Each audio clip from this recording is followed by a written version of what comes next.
Topical and emergency resolutions. Topical and emergency resolution number 5 on the post-study work visa and the Brain family. Can I call Ian Blackford MP to move, to be followed by Alex Salmond MP to second.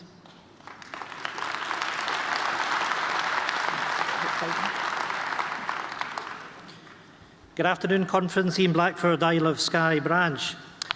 Let me take you back to June 2011. Catherine, Greg and Lachlan Brain arrived from Australia. They arrived from Australia having satisfied all the criteria from UK immigration. For Catherine to come to this country to study a degree in Scottish history and archaeology, with the promise that was in place at the time, that post her studies, that Catherine would benefit from the post-study work visa. Conference, something that should shame each and every one of us in this country is that the UK government chose to retrospectively remove that right from Catherine and thousands of other students in our country. What then happened, of course, as we rolled on to 2016, Catherine had finished her studies, graduated this year. Greg had been supporting the family by working in the local community in Dingwall, and the UK government turned round and said that Greg couldn't carry on working, Catherine couldn't take up employment in this country, and they were faced with the prospect of having to go back to Australia. Now, when you consider the circumstances, Catherine's degree is in Scottish history and archaeology. But it wasn't just about Greg and Catherine, it was also about 7-year-old Lachlan, a young boy at the Gaelic medium school studying in Dingwall, the future of our country. How on earth was a 7-year-old boy who's been studying in Gaelic supposed to integrate back into Australian society when he would have been 2.5 years behind pupils at Australian schools? Where was the humanity and the compassion of the UK government in dealing with this family? Now, we were in the situation that we were able to obtain an extension to allow the family to stay here in the short term, but we needed to get lucky insofar as Catherine had to satisfy the criteria of a Tier 2 work visa, and the timescales that the UK government offered us simply weren't achievable. And we were faced with the situation at the end of July that I received a letter from the Immigration Minister asking me as the local MP to assist with the government in making sure that the family left the Highlands of Scotland. You know, anyone that knows the history of the Highlands and about forced migration, and here we had a family living in our midst, our friends, part of our community, whose forebears came from the Highlands of Scotland, and the local MP is asked to assist in a process of forced deportation. Well, I can tell you my answer to the Minister was quite simple: get lost.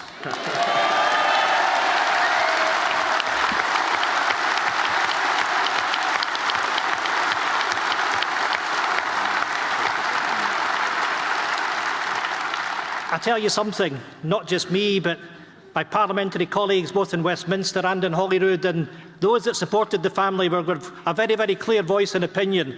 The Brains would not be leaving Scotland. They're part of us and they would be staying in Scotland.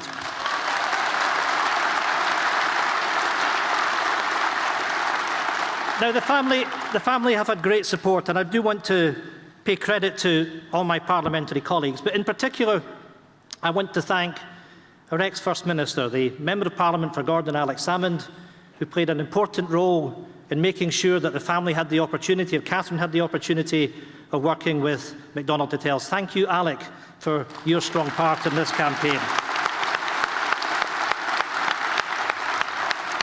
But, you know, Conference, whilst we were fighting this case, and we were saying to the UK government that there's a cross-party consensus in Scotland that we wanted people to come here and study and be able to benefit from the post-study work visa, Westminster said no. Westminster said no to every single political party in Scotland.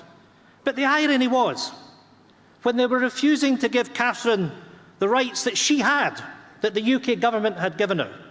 Whilst we were negotiating, they had the gall to reintroduce the post-study work visa on a pilot basis for Oxford, for Cambridge, for Imperial College and for Bath. How insulting. It's good enough for elite universities in England, but not good enough for Scotland when Scotland's demanding it. I can't think of something that demonstrates more fully why we need control of immigration policy here in Scotland. I will sum up with this, because I'm delighted with the support that we've been able to make sure that the Brains have a future here in Scotland. But in the interim, I've had the ridiculous situation of the MacLeod family, a family with a visa to remain in Scotland, whose visa was torn up. Gloria MacLeod, returning back to Scotland to be able to pick her children up from Dingwall School, was told by the immigration officials she had no right to be here.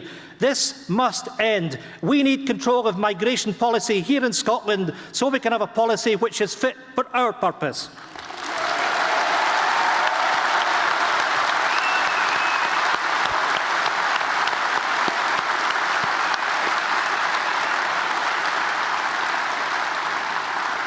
Salmond MP.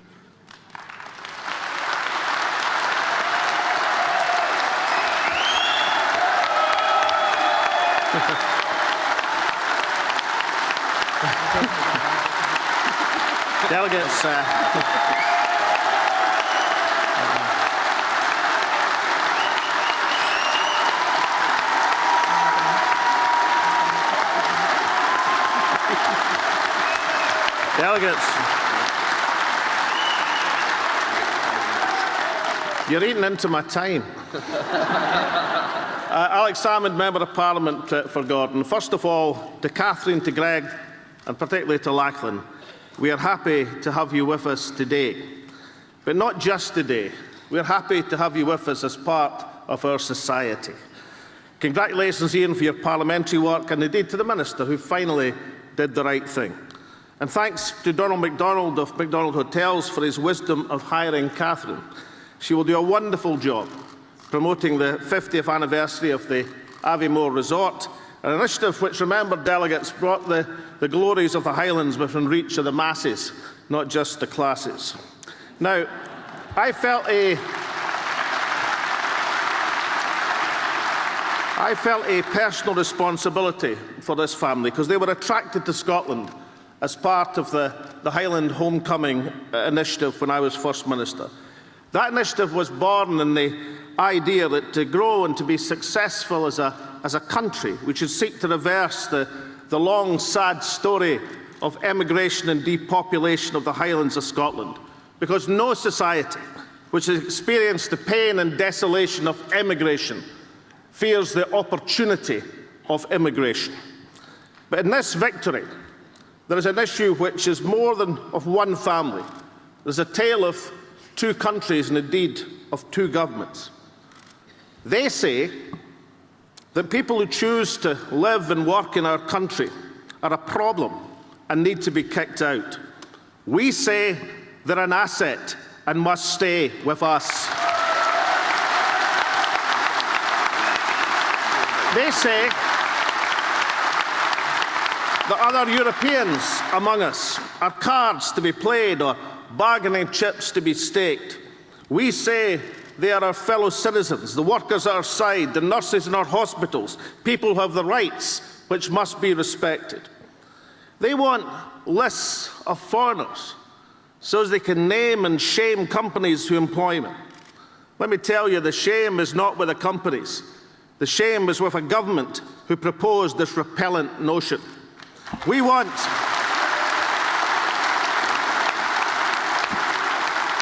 a country living and growing with no fear in celebrating our diversity. Delegates, we should be grateful to the Tory party. I'll just repeat that. In their Birmingham conference, they lifted the lid on the true intent and the emptiness of their programme. If we stick to London rule, then we know exactly what lies in store for it. boiled down to its essence, a closed, intolerant, backward-looking society. Theresa May's Little England. Has there ever been a more miserable, depression, backward-looking notion ever offered to the people of this nation? And finally this. There is a better way for Scotland. No society can be offered a greater compliment by those who choose to live with us. After all, our greatest national heroes were William Wallace, the Welshman, Robert de Brew, the Norman. It's part of our 1,000-year history as a European nation. So let us proclaim our vision of a new Scotland, open, tolerant, prosperous, growing, and above all, free to choose our own way forward. Thank you very much.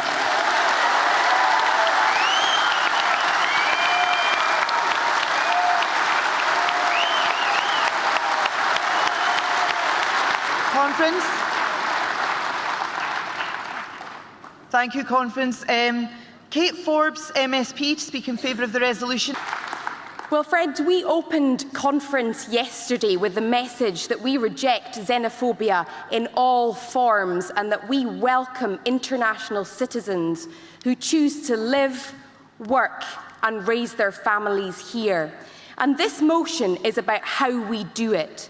And while we have a Westminster government that is making it increasingly complex and difficult for people to come to this country and is going to the lengths of deporting those who contribute to our society, we say that we want a visa system that is fit for purpose, that is robust, and that welcomes those who want to contribute to Scotland. In fact, it's a great irony that in Scotland there is cross-party support for the rollout of a post-study work visa in Scotland. The Tories support it, Labour supports it, and we overwhelmingly support it. But in the face of that support, we have a Westminster government who only rolled it out south of the border. And the consequences of that have been to not only hit our society, but our economy as well.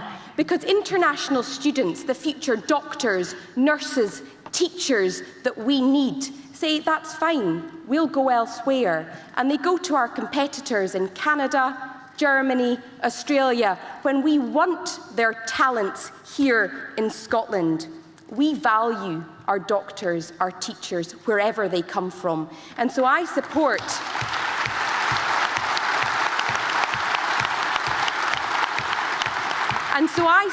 this motion because Scotland has a brighter future with the doctors, the students, the teachers that choose to come and study here and then to work to the benefit of our society. Thank you. Thank you, Kate.